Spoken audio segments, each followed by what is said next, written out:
Welcome to today's webinar. I had myself, Daniel, I run marketing at Checkly, and I am joined by our CTO, Daniel Paulus.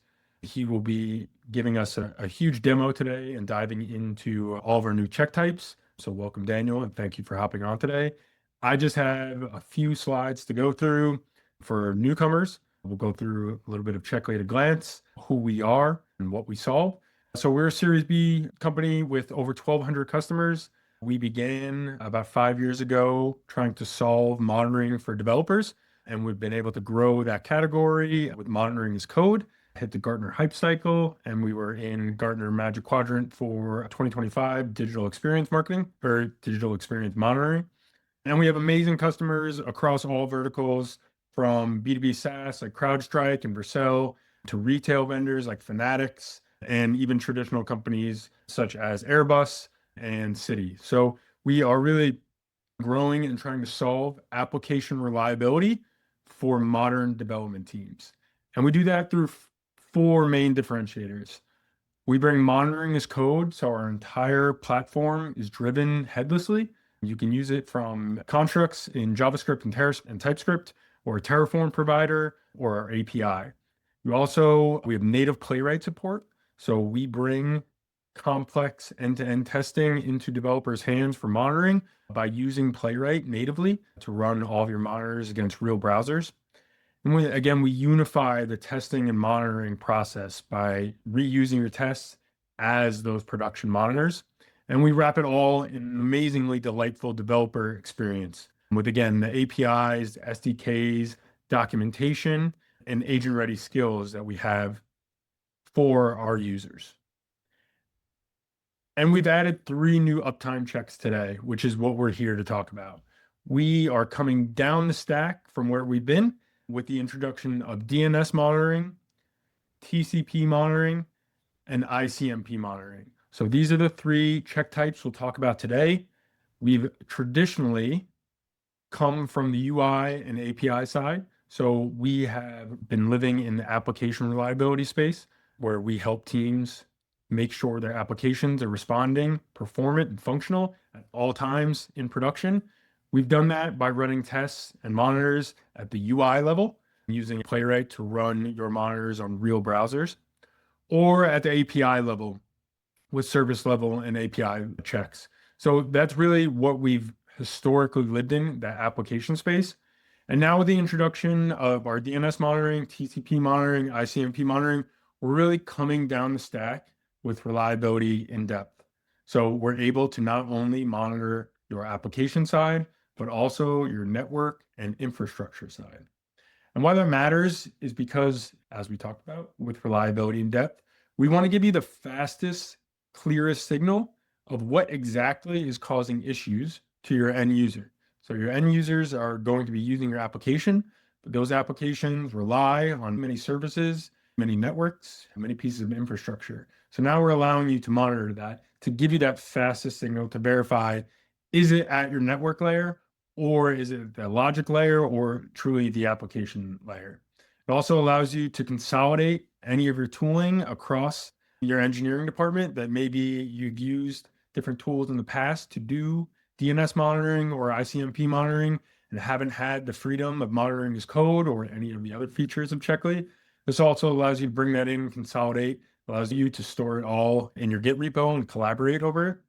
And then also, we are now allowing you to monitor some things that don't have nice, pretty endpoints or a nice, pretty URL. We now allow you to get in further into your stack, virtual machines, servers, load balancers.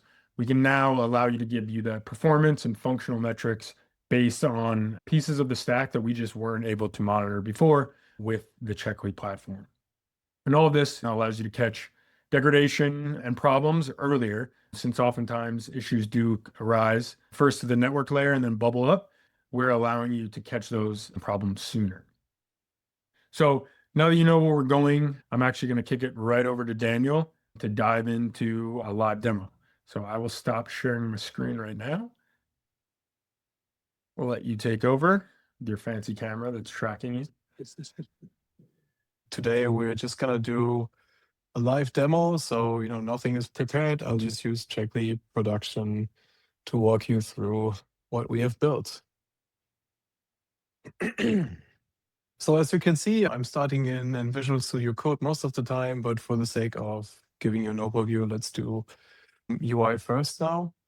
This is my messy personal Checkly account, right? So you can see I'm a pretty heavy Checkly user myself. And let's maybe start with creating one of the new monitor types we have.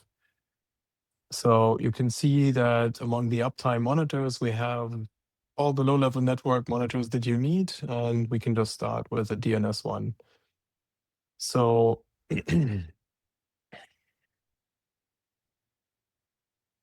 I mean, this helps you pretty much monitor your DNS configuration in case you want to make sure that you have your own fleet of DNS servers and you want to make sure that the configuration in your own premises is the same everywhere, or you have like a public DNS server that you want to check, or just something about your own domain that you want to make sure. Let's just kick off this request, run it, and then you can see the DNS response. And then also what you can do is you can change the resolver. So let's say you want to have a couple of these and check different DNS resolvers. So I'm going to use Cloudflare here in this case. See what happens now. Right, so cool. It's resolving my domain, in this case, checklihq.com. And it's probably complaining. Okay, let's do it like this. Yeah, that's better. So it's resolving my domain, checklihq.com, right? I can see all the IP addresses as it resolves to, no error, nice. And also we allow you to configure like pretty much every detail here. So you can also use TCP as a protocol if you want. You can run this globally from wherever you're interested in to monitor your services or your DNS servers, right? So let's go, I don't know, Montreal, run it again. And yeah, you can see it works and you have a really nice DNS monitor to check your domain. Of course, you can check the different DNS entries if you want, see what they give you. And then we have a really nice assertion mechanism here, right? So you can put assertions on your DNS response, make sure that the response contains something like this. This is probably going to fail. Yeah, because the answer does not contain Daniel, obviously. This is a really nice way to monitor DNS configuration in servers. And we thought about a couple of things. For example, sometimes you might have JSON responses in your DNS. So you can use the JSON parse expression to put assertions on it. These are like some nifty details that we've added here to make sure you can really comfortably monitor your DNS servers. Okay, but let's move away from the UI now, because I think everybody gets the idea. So I just run this again, see that it passes. Okay, we're good, and save this check. Okay, now we have configured a check through the UI, which is nice, right? If you have like one check that you want to create, ClickOps is always okay, but then of course we all know that if you have a little more or have more sophisticated needs, ClickOps is not going to solve it for you. So let's move to code. And how I'm going to do this is by exporting the check I just created in the UI to my code setup. So I'll just grab this command, then begun UI, and I will go to my terminal. So I have installed the Checkly CLI. Let's just make sure that I'm logged in. Okay. I'm going to use our npm create Checkly to create like a standard project. We just need the boilerplate template. So this initializes the basic Checkly project that I can use to configure my monitors. No, we don't need a GitHub repo. We don't need a playwright config because we are monitoring low-level stuff today. So this created a nice standard Checkly project for us with some default checks that we will just delete in a second because we don't really need them. Let's go into the project and then we run the command I just copied from the UI. So It has created an import plan, right? So this can be used for arbitrary size UI created checks. So if you have created like your first 20, 30 checks, and then you already started creating some from the terminal, this tool will help you by creating this plan. Works pretty well. And then, yeah.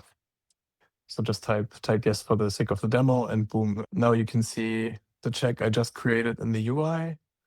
It has been moved to the terminal, to the monitoring as code project that I have created for me, which is kind of cool, right? Like you can get started with Checkly pretty easily, play around with it a bit in the UI to understand what the product can do, get all the concepts, and then you don't have to throw away all your checks and recreate them. You can actually just import everything and continue in VS Code, or as we will soon see, of course, with using coding agents.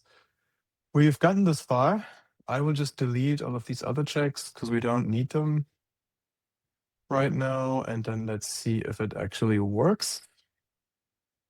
And we will run npx checkly test. Oh, seems like there's a playwright check suite created. Let me just remove that because we don't really need playwright today. This is in the checkly config. Yeah, you can see here is a playwright config defined. Let's remove that. We don't need you today. Okay, let's try again.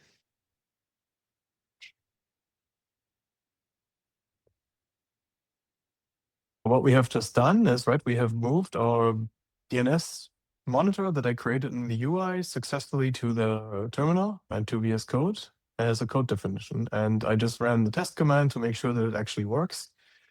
This is ephemeral, and if we want to see the results, we need to pass the record option. So let's do that and then take a look. Cool. Yes, please open this. Then let's take a look.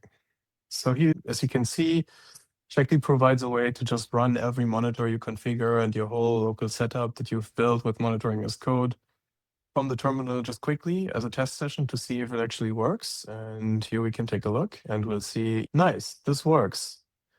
I have built a monitor that I can deploy now. And so what we now can do is npx checkly deploy. Okay. So this works similarly to how infrastructure as code tools like Terraform work. I have defined everything in code. And if I take a look at my account, you can see, right, it has now been deployed from the terminal. I created it manually. We imported it to a project managed by code, and now it's living in code, and I can configure and change everything I want here. You know, if you imagine you have a couple more DNS monitors or a couple of servers that you monitor and you have a list somewhere with IPs, this is going to be really nice because all you have to do is wrap them in like a for each loop here, for example, and then put all your DNS servers in here in an array and insert the IP here. But let's do something fun. Let's see what Claude can do. So I did this before and Claude actually was able to do it. Let's see if it can repeat this. Hey, Claude, let's add an assertion to make sure the text answer contains network webinar. Now, to Daniel's demo DNS monitor. And the cool thing is, since Checkly comes with a really powerful CLI that we are working super actively on right now to make sure it works extremely well with coding agents like Codex and Claude, Claude is able to help you set up your Checkly account, right? So it can figure out exactly what you need to do, right? So you can see here, it knows how Checkly works. It has all the context and all the docs already built in, even with just plain standard Claude code. And you can have it build everything for you. And I think this is a really cool way to do network monitoring, right? Because Claude allows you to set all of this up in seconds, where things like this used to take a long time. And now let's see, if we run Checkly test again, I guess it would fail because this assertion makes no sense.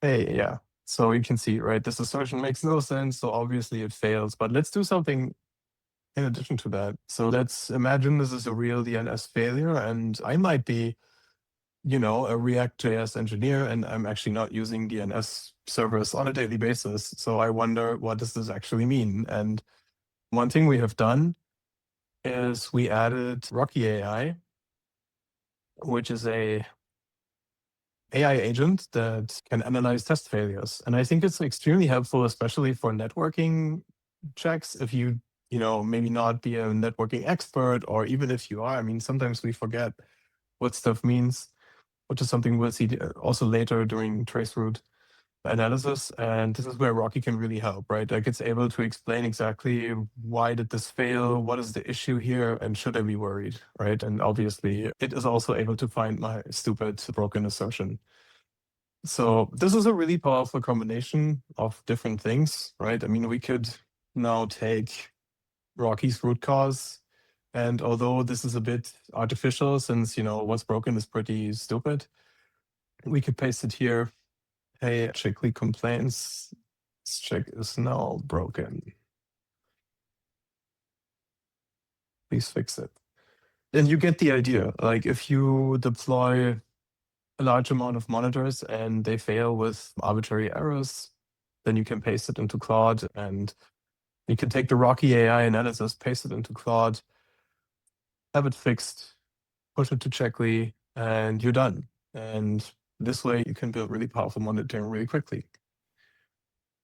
So npx Checkly deploy. Let's get this live. Oops. Yes. And yeah, so we have successfully broken and updated a DNS monitor, and all of this from code. So let's see if we can run it now. And Claude has not disappointed me. And yeah, so works perfectly fine, right? You can use different name servers, deploy as many as you want, and do all of your DNS monitoring with this. Okay, so much for DNS. Let's take a look at what else we can do. The next thing that's quite interesting, it's a recent addition to Checkly, is the TCP monitor. Why do you need this when you already have API monitoring and uptime monitors? Well, sometimes you might just want to check that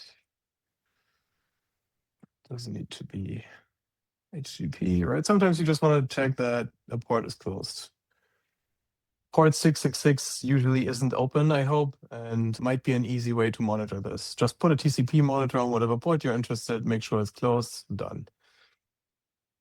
Also, of course, sometimes you might have old systems. So I'm just going to use TCP bins echo server here for demo purposes.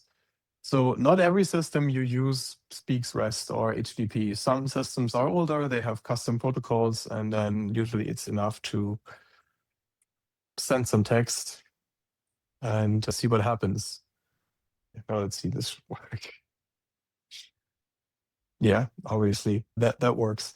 And you can see, right, so we give you a lot of information about what happened. You can see the data you've sent, the data that was received. This is some advanced logging information I have enabled on my own account. You can ignore that, but we show you the DNS timing, the connection handshake, and how long it took to send the data. So you get some pretty good statistics about what happened. And like before, we've seen for DNS monitors, you can, of course, put assertions here. So let's build one that will actually work.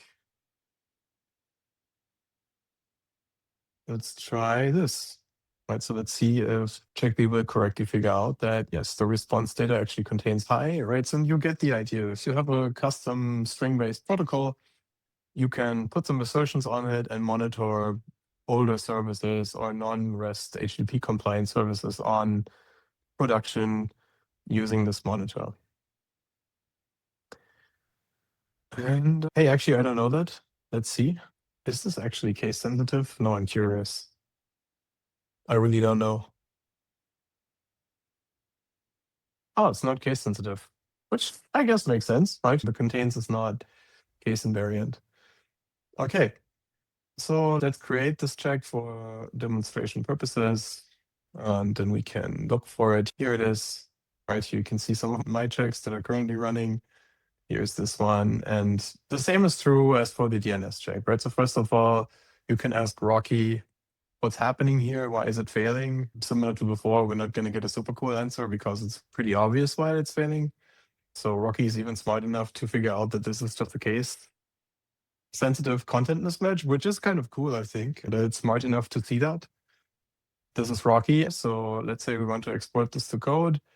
We could do the same thing as well, just as we have done before. And maybe a interesting tip for people who do more network monitoring, I guess the likelihood that you might be using Terraform is pretty high. So you can, this doesn't work as nicely yet as for the CLI, but we do give you the option to just export all the settings of such a check to a Terraform resource. So you could copy paste it into your Terraform as well. All right. This is the TCP monitor. I think it's quite helpful.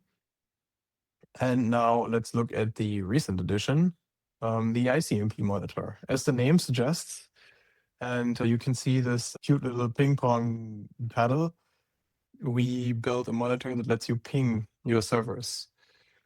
And for the purposes of demonstration, I have built a server that misbehaves if you ping it. So let's see how it is currently configured.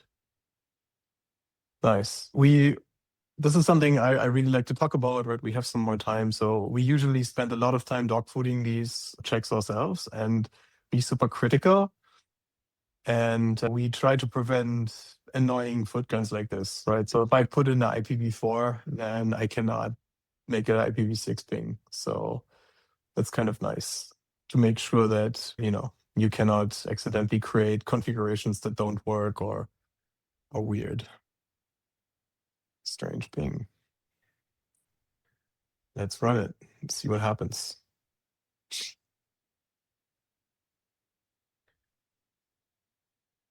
So what you can see is, we have a packet loss of 20%, right? So this is my misbehaving server. It is configured to do that.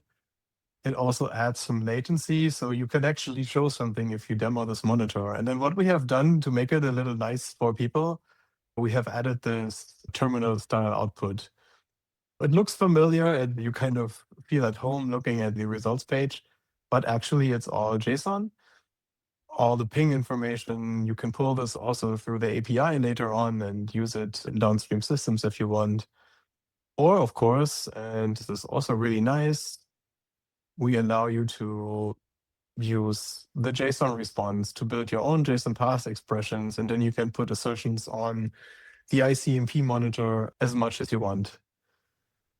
Admittedly, there's probably not that many use cases for it, but I think it's really a cool aspect of Checkly that it's a very hackable solution. Like you can do many things with it, and we try to enable all kinds of creative use cases, even for something as seemingly simple as a ping monitor.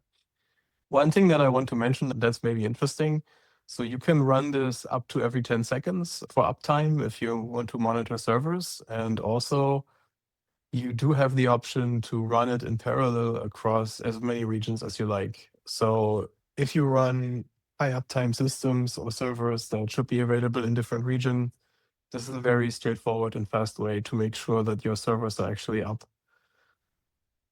Yeah, so much for the ping monitor. It pretty much works the same way as the others. And you can use Rocky to debug, although I guess it's pretty simple to understand when a ping fails. You, of course, can run it from your terminal. So if you want to have a test command and just quickly ping all your servers at once, that would be the way to go. Import a couple of ICMP monitors, run them with the CLI, and ping your entire fleet of servers just like that and see if it works. Ton of really cool use cases that this enables. And yeah, I'm super excited to see what customers will do with it. And then last but not least, let's take a look before we finish today's webinar. Let's take a look at some of the more recent additions to one of the original Checkly checks. So the API check has been with Checkly since pretty much forever, but we have added some cool features to it. So I'm just going to grab an API check that's failing so we can take a look. Let's pick this one. And now one thing that happens, right? API checks are pretty powerful. I mean, obviously what they do is they ping a REST backend and then they get a response back, and you can put assertions on it for response content and runtime, run duration, right? So to make sure your API is fast enough, make sure that your response contains all the right things and the status code is correct and so on. I guess that's pretty clear. But what we have added on top to really understand, especially when something fails, right? So when there's a network error on an API check, you will get a couple of extra bits of information now to really understand what happened. So we have added a standard PCAP export, so you can open Wireshark, which I unfortunately have not installed on this new MacBook that I just set up this week. You'll have to believe me that this is a PCAP file that actually works. With this, you as a person will be able to look at all the packets that were part of this API request and go through them one by one and see if everything, worked the way it was supposed to. But of course, also Rocky is now enabled to understand failures in case the API check actually failed. So it will also look at the PCAP file and see if there's anything suspicious at the packet level. And the same is true for the traceroute, which we have added. And this is, I also think, was pretty interesting. So whenever there's an API check network failure, a traceroute is kicked off. For those of you who understand what this means, you can take a look at this and identify if there's actually something wrong in the network that is causing the API check to fail. And similar to before, we provide this nice table so you can have a quick look, but you can also download it in a more traditional console-like format. If you want to share with colleagues or do root cause analysis data, you'll get all the data here. Again, this is also Rocky enabled, which is kind of cool. And maybe let's take a look. I have prepared an interesting one from a couple of weeks ago. Maybe just wait, let me open this in.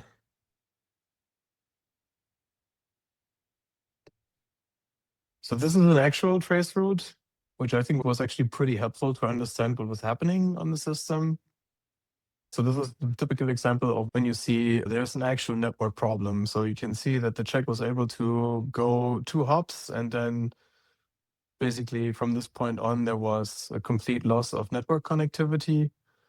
This was caused by an actual outage between an ISP and Cloudflare, right? So if you take a look here at their radar, you can see the timing coincides with this dip. So you can immediately see, okay, right now there's an internet connection issue between Cloudflare and this ISP.